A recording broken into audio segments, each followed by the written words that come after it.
우리가 놀이를 하면서 폭탄 돌리기라는 놀이를 가끔 하게 됩니다.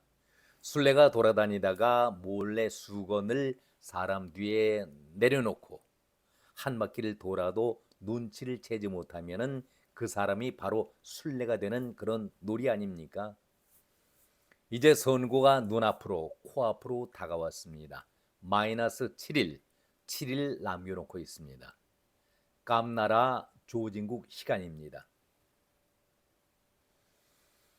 정신 차릴 수가 없을 정도로 전국적으로 선거 열기가 뜨겁습니다. 양당을 포함해서 비례 정당들도 열심히 선거 운동을 하고 있는데 가장 뉴스에 중심되고 있는 사람은 단 두 사람. 뭐 그 이외에도 많이 있겠지만은 민주당의 김준혁 후보 그리고 민주당의 양문석 후보 아니겠습니까? 지난번에 이재명이 자신의 확실한 호위 무사를 이를테면은 제2의 정진상과 김용을 만들려고 첫 번째로 정봉주를 좀 찍었었지요. 정말 놓치고 싶지 않은 정봉주였는데 경력으로 볼 때도 아주 화려하지요. 그렇다고 해서 이 경력이 좋은 의미가 아닙니다. 성과 관련된 그런 경력이지요. 또 말하면은 거친 말 하는 것이 이재명을 뺨칠 정도로 뛰어나는 정봉주 아니겠습니까? 그래서 놓치고 싶지가 않았었는데 자기를 완전히 빼닮은 정봉주가 목함질의 발언으로서 망쳐놓기 시작을 했었죠. 그 목함질에 폭발이 되고 나서 경품으로 목발을 주자 다들 기억하고 계시지 않겠습니까? 한마디로 인간이기를 거부하고 최고의 쓰레기 발언으로 나라를 온통 뒤집어 놓았던 거 기억들 하십니까? 저는 그때에 정봉주의 이 목함질의 발언으로 경품을 주자, 경품으로 목발을 주자 이런 말을 했을 때에 그때의 그 분위기 깔깔거리면서 호들갑 떨고 웃던 그 장면 기억나십니까? 이게 분명히 민주당의 저주가 될 것이다. 발목을 잡을 것이다. 이렇게 말씀을 드린 바 있었습니다. 저주의 발언이지요. 저주의 발언은 스포츠에서도 간혹 인용이 됩니다. 스포츠에서도 펠레의 저주, 그리고 홈런왕 베이비 루디의 밤비노의 저주, 이런 저주 얘기가 나오고 있습니다. 그런데 정봉주가 한 이 말은 악마의 저주가 아니겠습니까? 남에게 직접적으로 피해를 주는 엄청난 거지요. 펠레의 저주라든가 베이비 루디의 밤비노의 저주는 그냥 관심거리, 맞나 안 맞나 지켜보는 흥미거리의 저주지만은 정봉주의 이 저주의 발언은 상대의 목숨까지 치명적으로 가하는 위험한 그런 발언 아니었었습니까? 한마디로 인간 말종의 저주, 저는 악마의 저주라고 이런 말씀을 드렸습니다. 그래서 그런지 정봉주의 이런 지뢰 발언이 저주가 되어서 조수진, 이영선, 김준혁, 양문석, 양분함 등등 지뢰를 받고 있거나 지뢰에 떨고 있는 사람들이 민주당에는 너무나도 많이 있습니다. 아마 이재명 본인도 떨고 있을지 모르겠습니다. 겉으로는 태연한 척해도 정봉주의 저주의 발언이 이재명을 떨게 하고 있을지도 모르겠다. 저는 그런 생각을 가져봅니다. 뒤늦게 지난 주말부터 입적 문재인이죠. 문재인이 생각도 없이 자기 얼굴 내밀고 싶다라고 지뢰밭에 뛰어들었는데 아마 지금쯤이면은 김정숙에게 싫은 소리를 듣고 있지 않을까 그런 생각도 가져봅니다. 자, 이제 다시 양문석으로 돌아가겠습니다. 양문석이가 처음에는 패째라 이런 식으로 오만불손하게 대들다가 양파 껍질 하나하나 벗겨지면서 결국은 집을 팔겠다고 나섰습니다. 아니, 처음에는 정상적인 절차로 대출을 받았다고 하더니 나중에는 문제가 되니까 편법이지만은 불법은 결코 아니었다. 그동안의 관행에 따랐을 뿐이었다. 이제는 편법이 아니라 불법을 넘어서서 사기 대출 의혹까지 번져가고 있으니 새마을 중앙금고에서 현장 조사하고 금감원까지 합류하면서 조사를 하겠다.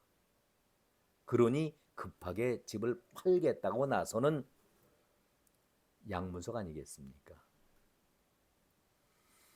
얼굴도 이재명을 닮아서 그랬는지, 그리고 국회에 들어가서는 정말 좋은 정치를 하겠다. 아니, 이런 와중에 국민들에게 염장질 하고 있는 겁니까? 염장질도 유분수지. 지금 바로 감옥에 가느냐 안 가느냐가 문제이지, 국회에 들어가서 배지 달고 좋은 정치를 하겠다. 근본이 바르지 못한 사람이 어떻게 들어가서 좋은 정치를 하겠다, 이런 얘기를 하겠습니까? 어떻게 이재명 주위에는 한결같이 이런 사람들만 모여있게 됩니까?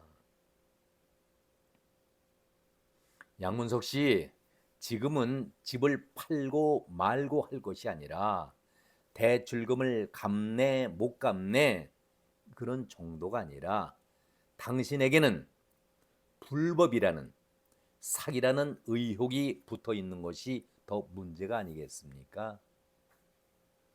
양문석을, 정몽주를 놓쳤기 때문에 놓치고 싶지 않은 이재명이 이렇게 변명을 합니다. 문제가 전혀 없다고는 할 수가 없겠지만 훨씬 심한 저쪽 국민의힘이겠죠. 후보들은 언급도 하고 있지 않는다. 왜 그럴까요? 양문석의 막말 거친 말, 이런 사기 대출, 불법 대출을 이재명 자신과 비교해 볼 때는 그야말로 세 발의 피라고 여기기 때문에 별것도 아닌데, 아니 이 사람아, 좀 더 머리를 쓰고 좀 더 크게 잘해 먹었어야지 겨우 11억 정도 대출을 받고 나서 이렇게 콧구멍이 나느냐. 정봉주 놓칠 때도 내가 뼈 아프게 가슴 아파했는데 당신마저 놓치면은 내가, 내 주위에 호위무사가 누가 있겠는가. 조수진 놓쳤을 때도 무릎을 치면서 얼마나 아까워했었는데, 그런 얘기 아니겠습니까? 여기에 대해서 한동훈이 직격탄을 날립니다. 아니, 음주운전하고 음주운전한 차를 팔면은 용서가 되는 것이냐? 칼로 사람을 찌르고 그 칼을 팔면은 사람 찌른 것이 용서가 되느냐? 여기에 대해서 이재명도 양문석이도 대답을 해야 하지요. 문제는 양문석의 발언이 문제가 됩니다. 아니, 30억 원이 넘는 서초의 잠원 아파트를 구매하면서 처음에 딸 명의로 사업자 대출을 받았다라고 얘기를 하고, 그 11억 원을 받고 5억 원은 대출금을 갚는 데 썼고, 또 지인들에게 빚진 것을 갚았다고 본인이 방송에 나와서 얘기하지 않았었습니까? 그렇다면은 그 의도 자체가, 대출을 받는 것 자체가 정당성을 잃고 있는 것 아니겠습니까? 그리고 더 기가 막힌 것은 새마을 금고 측에서 먼저 대출 제안을 했다, 이런 말을 했습니다. 딸에게, 딸이 대학생인데 사업한다고 11억. 아니, 어느 누가 확실치도 않은데 딸에게 사업 자금으로 11억 원을 대출해 줍니까? 많은 소상공인들이 돈을 얻기 위해서 애쓰고 애쓰는데, 아니 딸에게 자격도 없는데 11억을 준다? 그것도 새마을 금고 쪽에서 먼저 제안을 했다. 이런 거짓말 한 것이 들통이 난 것 아니겠습니까? 들통이 나게 되니까 이것은 하나의 관행이었다. 이게 무슨 얘기입니까?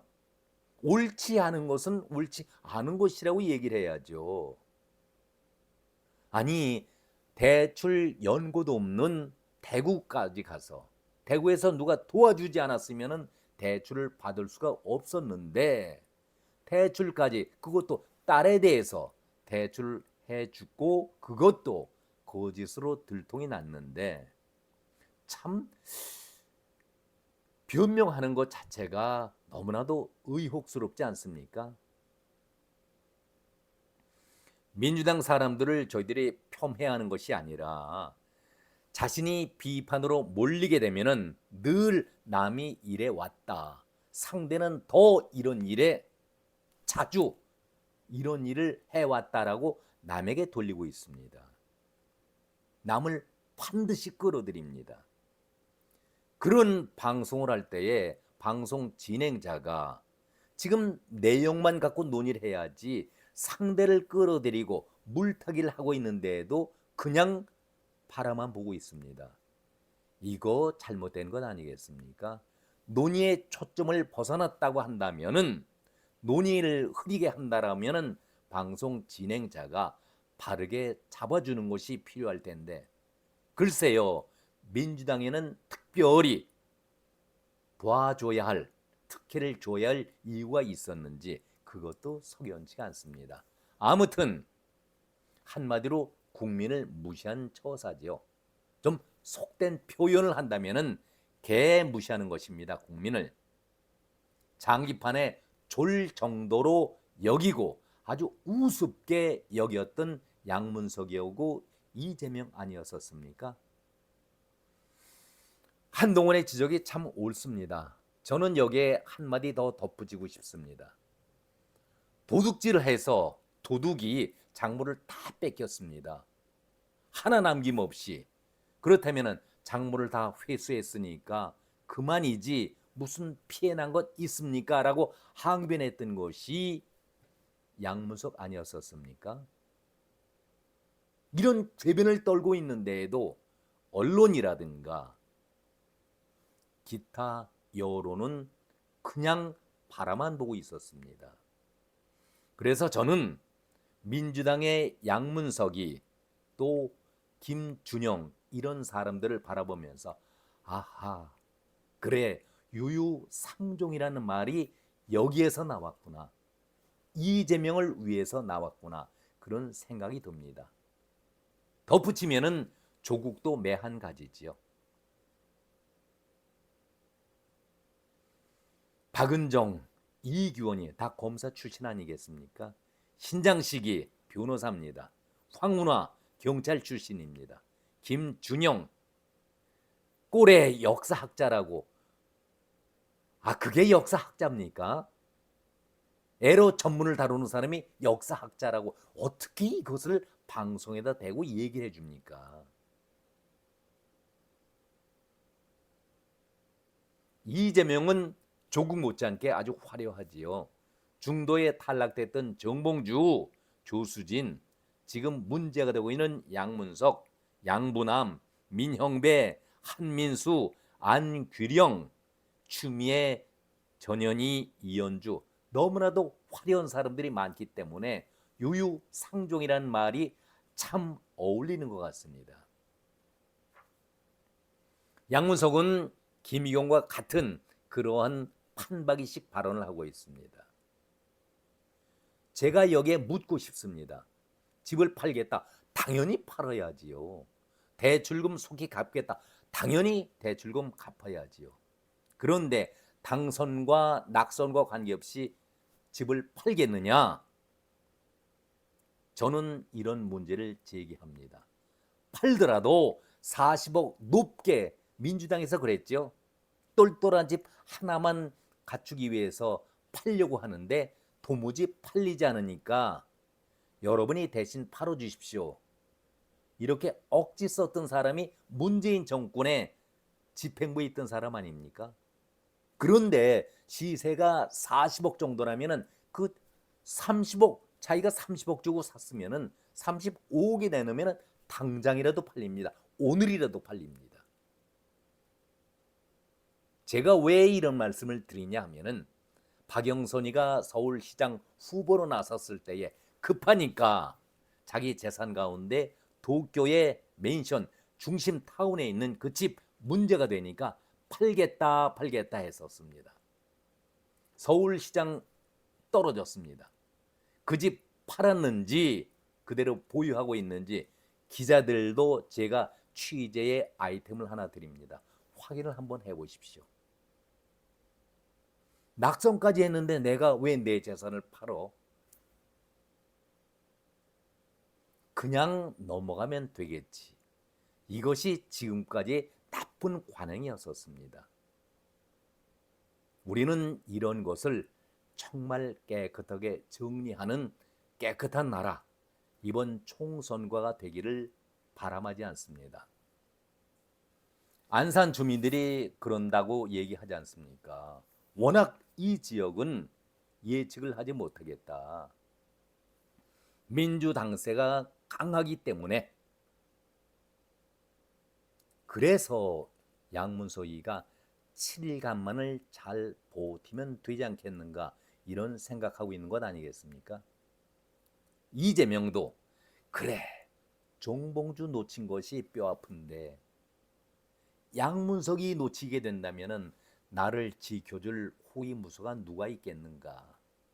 정진상이 김용은 믿거라 하지만 감옥에 가 있는 입장이고, 그래도 정봉주와 양문석 같은 사람이 있어야 내가 든든할 텐데 지금도 놓치고 싶지 않은 7일간 아니겠습니까?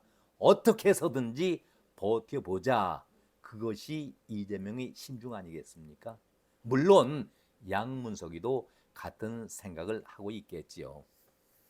안산 주민들이 그런 얘기를 하신다고 하잖아요. 생각보다는 우리 지역에서는 파장이 그렇게 크지는 않을 수 있다. 어느 이제 그 택시 기사분이 그렇게 하신 말씀 같습니다. 선거 현수막을 바라보면서 불법 대출이 양문석 저 사람이야? 관심이 없는 겁니다. 저기 김남국이도 의원 하는 거 봐봐.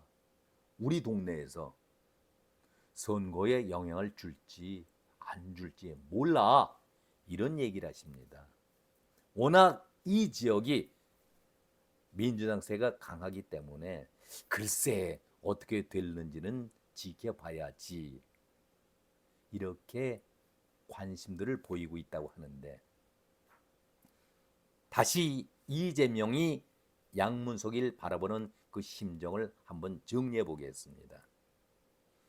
양문석이를 놓치고 싶지 않다라는 말씀은 여러 차례 드린 바가 있는데, 그런데 정봉주가 목함 쥐레 폭발을 터뜨린 것, 이것이 뇌관이 되고 있다. 저는 그런 생각을 가져봅니다. 정봉주의 그 저주의 발언이 민주당 전체에게 커다란 뇌관이 되지 않을까, 저는 그런 생각을 가져봅니다. 물론 정봉주, 조수진, 이영선이 그 쥐레에 큰 상처를 입고 중도 하차를 했지요. 남아있는 김준혁, 수원의 김준혁, 양문석이 안산에, 또 광주 쪽에 양부남이, 공영훈, 쉽게 갈까요? 여기에 또 아무 생각 없이 입쩍 벌리는 문재인 씨가 주말에 그 쥐레를 안겠다고 뛰어들었는데 그 결과가 어떻게 될지는 우리가 지켜봐야 하겠습니다. 새로운 지뢰가 터질 것인지 그대로 지뢰를 안고서 불안하게 7일 동안 갈 것인지 함께 지켜볼 필요가 있다. 그런 생각을 해봅니다. 이제 선고가 7일 앞으로 손에 꼽을 정도로 남았습니다. 우리 모두의 지혜가 필요한 이때입니다. 오늘은 여기까지입니다. 여러분 고맙습니다.